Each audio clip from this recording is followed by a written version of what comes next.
If there is a hell, just watch your back, or you might get smacked. I'm pretty sure I know who's going to be in charge when I get there. It's going to be somebody like Nurse Ratched from One Flew Over the Cuckoo's Nest.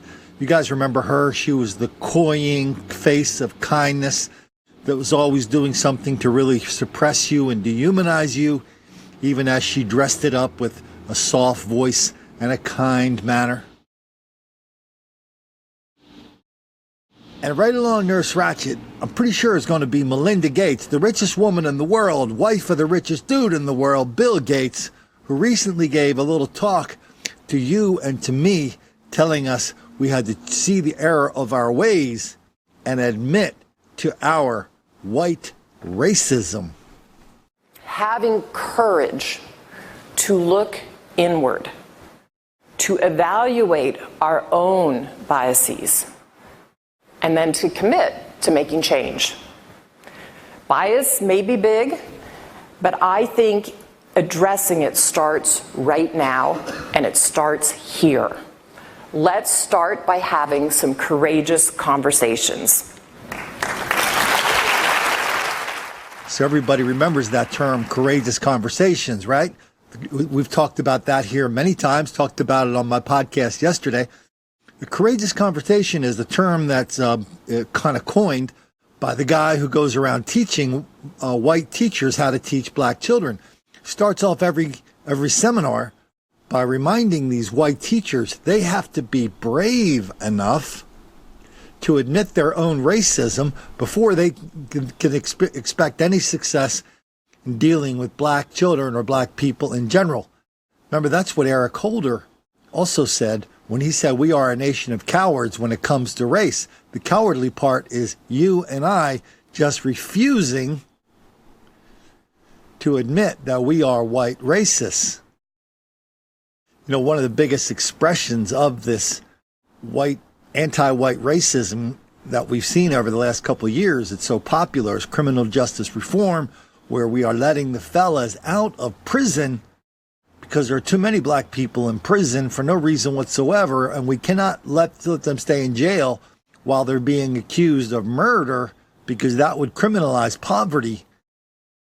And now we get stories like this, and these stories are notable for two things. One, not just the fact that they're talking about who's getting out of prison and doing the same thing over and over and over that got them put in the jail in the first place, but they're also notable because they never go back to the advocates of criminal justice reform and say, hey, remember all those fairy tales you were telling us about letting the fellas out of jail for no bail, letting people out of prison for no reason whatsoever? Remember all that? You said they were going to go back to the community, coach the Little League, mentor little children how to become NASA astronauts. And people in prison, fellas in prison, were a really important resource to the community. Do you remember all that? Well, how does that jibe with this? Families searching for answers after two men charged with killing their loved one were released on bond, then accused of committing even more crimes. Good evening, I'm Bill Biasa. Hello, I'm Dominique Soxa. Channel 2's Taisha Walker live tonight and just spoke to the mother of the young man killed. Taisha? Dominique, you know, it's been a tough week for Ursula McGee. 2 years to the day tomorrow, her son was murdered. And this week, she learned that one of the murder suspects was released out on bond yet again. It's just been hard since 2017 on that day. From there forward, it's just been hard. You know, every time I talk about it. Ursula McGee's 21-year-old son, Melton, was shot and killed while sitting in his SUV. Since then, 2 of the 3 suspects charged with capital murder were granted bond. It's like him being killed all over again. Nothing's happened.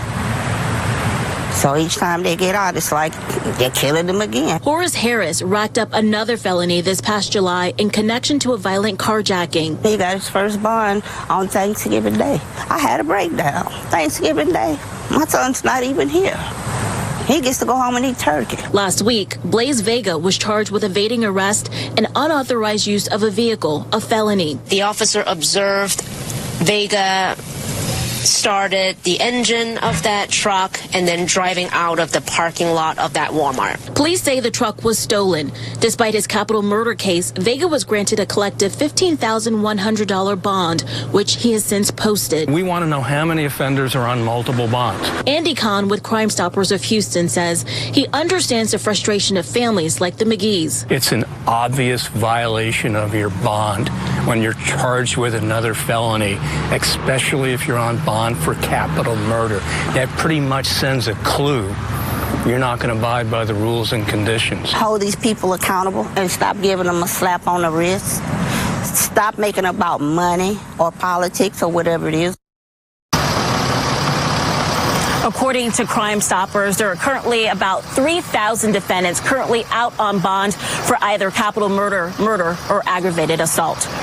What does Melinda Gates have to say about that?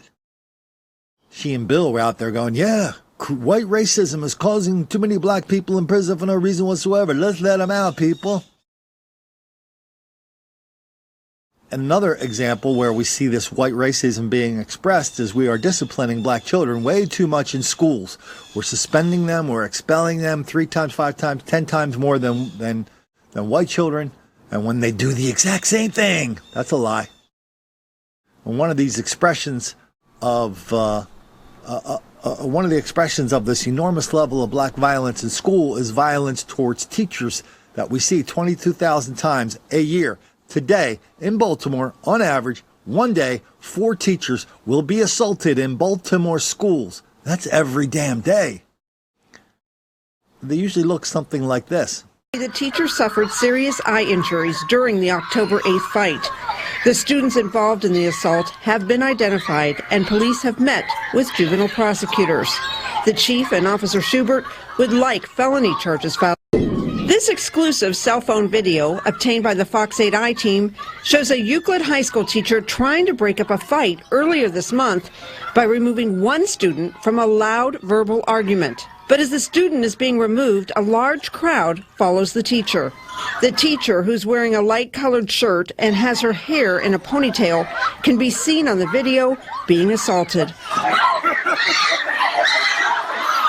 The teacher's ponytail is yanked and she's pulled to the ground. And it appears from the video she is punched numerous times. The teacher was hit multiple times. Euclid Police Chief Scott Meyer and Police Resource Officer Steve Schubert told me the teacher suffered serious eye injuries during the October 8th fight. The students involved in the assault have been identified, and police have met with juvenile prosecutors. The chief and Officer Schubert would like felony charges filed against the students involved in the assault. I think that the community, the students, the staff, I think everybody's in agreement that this is the type of behavior we just can't tolerate. Cuyahoga County juvenile prosecutors could not be reached to discuss the case. Police and school officials have declined to release security video of the assault at this time. The Euclid City School District has stated they are working with police, and safety remains a top priority. This is a teacher who cares for the students, trying to do the right thing, and in the process is attacked and is assaulted. So are we bad people for noticing that, Melinda? Are we bad people for noticing that you and Bill are living in this little fairy tale land? Listen, I don't care. Whatever rich people do, I don't have a problem with rich people. I don't care what you guys do with all your money. Buy the biggest yacht in the world. Spend $10,000 a bottle on champagne. Then shake it up and spray the crowd with it. I don't care. But when you use that money to spread fairy tales to tell me what to do, oh no, I do not like that. Then that's when I feel like going all Bernie Sanders on you. You know, the level of terror that people like Melinda Gates and just lots and lots of other people have created day to day is something I don't even know how we live with in this country anymore. Now we're worried about racist pumpkins? Retailer Bed Bath & Beyond pulls a product after we asked questions. Yeah, that product is a black jack-o'-lantern, and it's really causing some controversy in Rockland County. News 12's Sabrina Franza has more. A controversial Halloween display that has some Nyack residents asking black pumpkin or blackface. They are pumpkins, black pumpkins.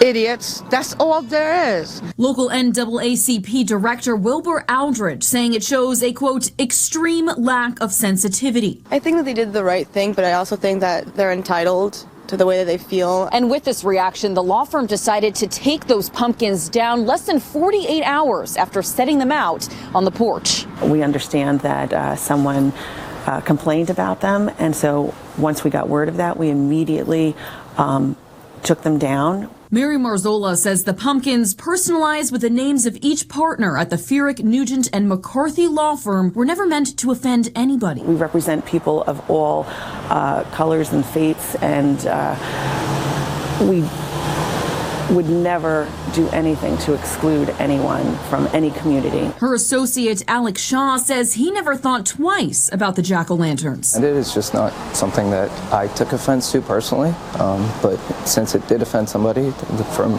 took proactive steps and took them down. Though since they've been removed, both attorneys are left wondering why the decorations didn't raise flags at the store where they were purchased. If you go into Bed Bath & Beyond, you don't think they're going to be selling offensive materials? Bed Bath & Beyond apologizing, saying that any offense was unintentional and that they've immediately removed the pumpkins from sale. We can discuss this, have a dialogue about it. The store says they took action after we reached out to them, but would not tell us if they'd received any other complaints. In Nyack, Sabrina Franza, News 12.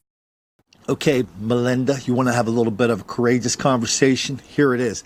There's an enormous amount of black on white hostility in this country. Last year, there were 590,000 examples of intraracial crime. 530,000 was black on white. That's 90%. Melinda, you were a smart chick. You worked at Microsoft. That's 90%. Do you think that's a pattern worth talking about? Do you want to have a courageous conversation about that? No. You know why? Because you and people like you are cowards. And you're inflicting this cowardice on everybody in the country. So they're just too afraid to tell the truth about stuff like violence in schools, criminal justice reform, and even people who are putting out the wrong kinds of Halloween decorations. That's the thing now. Yeah, there's another story today about a guy who won't even deliver mail to a house because he has lots of decorations up, including one guy being at the end of a noose. Please, sir. I want some more. In my own little town of Wilmington, Delaware, I noticed that last night. This came into my email this morning. I noticed that they caught a guy last night in like the high crime, high violence, high murder, high drug section of town in the ghetto. They found a loaded, concealed weapon on him. Took him down to the police station. They let him go with no bail. Welcome to criminal justice reform. Welcome to the courageous conversation that we should call it the dangerous conversation because it's getting people hurt and killed and robbed and murdered. Capiche, Melinda Gates? All because you don't want to make the black kids angry? Just watch your back, or you might get smacked. Don't make the black kids angry.